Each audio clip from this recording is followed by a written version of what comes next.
I just want to tell you very quickly how I altered this dress. It was a strapless, and she didn't feel comfortable with it, and it was a little bit too large on the side. So what I had to do was go up through the lining to the inside. Sorry, one hand doesn't work very well with this. So you go up in through the inside, and you get in between, and then you have to unpick, or not unpick, you have, well, this one had whalebone type cording, what is it called?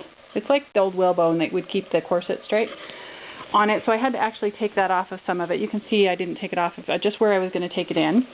And then I just gradually took it in tighter at the top and then skinnier down at the waist.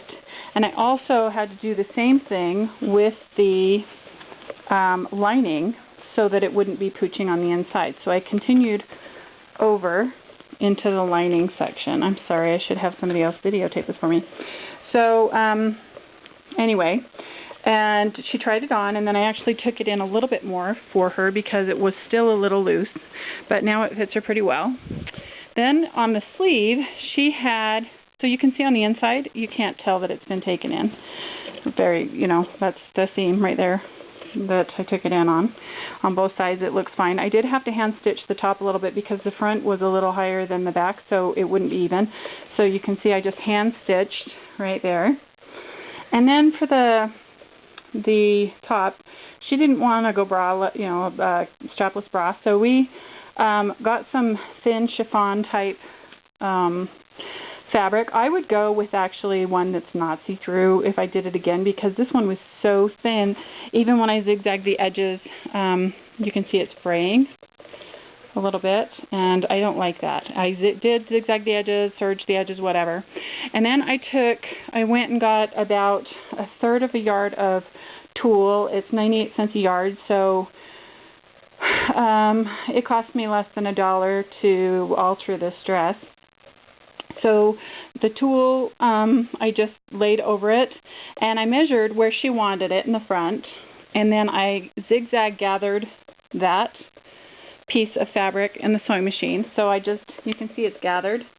I just zigzagged it and gathered it to the dimensions that she wanted it. So she wanted it 6 inches across from on her shoulder, so she didn't have to worry about, you know, any straps or tucking it or lifting it or anything. She kind of wanted a shoulder cap. So I measured 6 inches at the front, and then on the back she wanted 4 inches. So you can see it's a little thinner on the back, and I gathered it to the 4 inches on the back, and then I pinned it to the front and hand stitched it because I didn't want any showing on the front. And then I did the same thing on the back, but I don't do the back until I've had him try it on.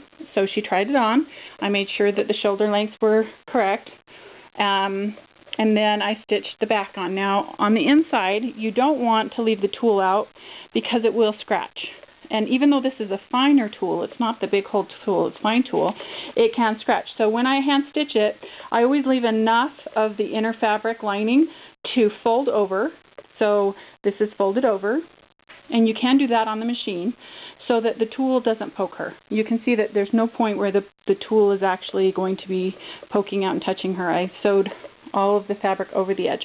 Like I said, you can do that on the front part, but once you're on the back, it's really hard to do it with once you've pinned it to the length that you want it. So that's why the back is a little bit more bulky, because it's very hard to adjust that once you've pinned it on them. So the fronts look good because I can stitch them and then stitch them on. But when you're sizing it, it was harder to put it on the back. But as you can see, it looks quite, they're even. It looks really cute on her, and that way she doesn't have to worry about a bra strap. It's thick enough as it's gathered. Oh, and then on the top, I just ran a thread back and forth through it to gather the top, because she didn't want it coming down over the shoulder so much. So if that happens, I've had to do this a couple of different times with the girls. So if they want to raise their arms when they're dancing, they don't like the cap sleeve. So then I just run some thread or thicker thread back and forth through it so that it kind of holds it more up on the shoulder.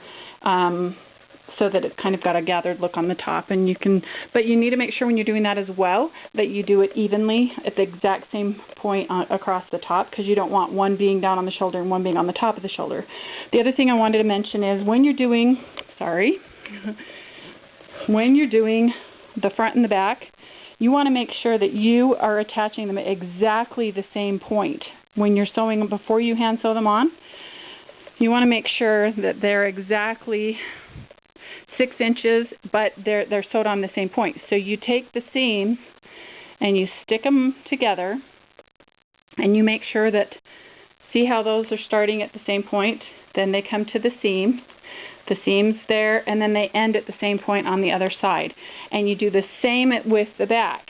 The back is a little easier because you can just hold it like this and make sure that it starts and ends at the exact same place. So you can see when I folded it over, the zipper, that the front and the back are starting at the same point, and they're starting at the same point.